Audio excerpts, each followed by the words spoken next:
আসসালামু আলাইকুম। আমি তারেক বলছি। জি একটু আয়শা আসিয়া জি আসিয়ার শরীর কেমন আছে এখন? ভালো না, রক্ত ব্লাড দিচ্ছে, ব্লাড দিচ্ছে। আচ্ছা আচ্ছা আচ্ছা আচ্ছা।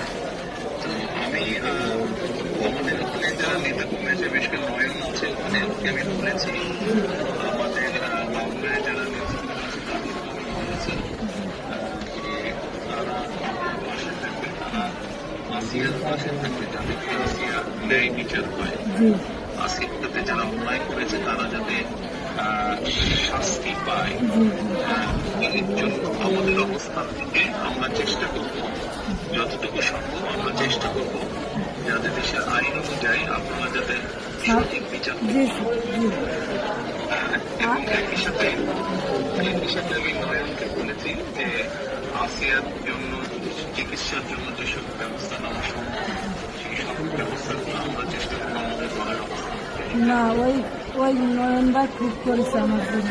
আমার যে খোলাফান আছে আমরা সারা রাত যাবে, আমার জনের যা লাগে সব দিচ্ছে। আমরা ওনার নির্দেশে করেছি। আপনার কাছে একটু আবদার, আমার ছোট বলি আপনি যদি দেখতেন ওই বুকগুলো ফেরিগুলো বিক্রি করেছে, তাহলে আপনারই কেন রাখতেন যে ওরা কি জঘন্য খারাপ ব্যবহার করেছে আমার মানুষের। আপনাদের কাছে এইটুকু অনুরোধ যে আমার শাস্তি তো দেবেনি, আর আমার দিকে মনে ক্ষতি করেছে ওরা, একটু আপনার কাছে আবদার চাইল, একটু হিসাব দিলাম আমি। আমাদের অবস্থান থেকে আমরা চেষ্টা করবো যাতে আসিয়া ন্যায় বিচার সেই প্রচেষ্টা থাকবে। আপনি চিন্তা করবেন না, আসিয়ার চিকিৎসার জন্য যা কিছু প্রয়োজন আপনি যদি কিছু মনে করেন আমাদেরকে জানাবেন।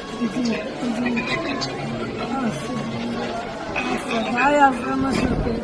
জি, আমাদের লোকজন সবাই নেতারা আপনার পাশে আসিয়ার পাশে তারা থাকবে। জি আছে নয়ন ভাই, আপনি নয়ন ভাই আছে, আপনি আছেন, আপনি তো সব দেখতেন, তারপরে আমার দেখতে কি দেয়। ইনশাল্লাহ আসিয়া যাতে দ্রুত সুস্থ হয়। আমি তো এই দোয়াই করি যাতে আমার বইটা বুঝি ফেরত আসে। ইনশাল্লাহ টেনশন করবেন না, চিন্তা করবেন না, দেশের মানুষ আপনার পাশে আছে। দেখতেছি তো আমি। আচ্ছা আচ্ছা বল। আর দোয়া করবেন আমার জন্য। ইনশাল্লাহ দোয়া করি ভালো হবে। আসসালামু আলাইকুম। জি স্যার, আসসালামু আলাইকুম স্যার। আসসালামু আলাইকুম। আসসালামু আলাইকুম। কার সাথে কথা বললেন?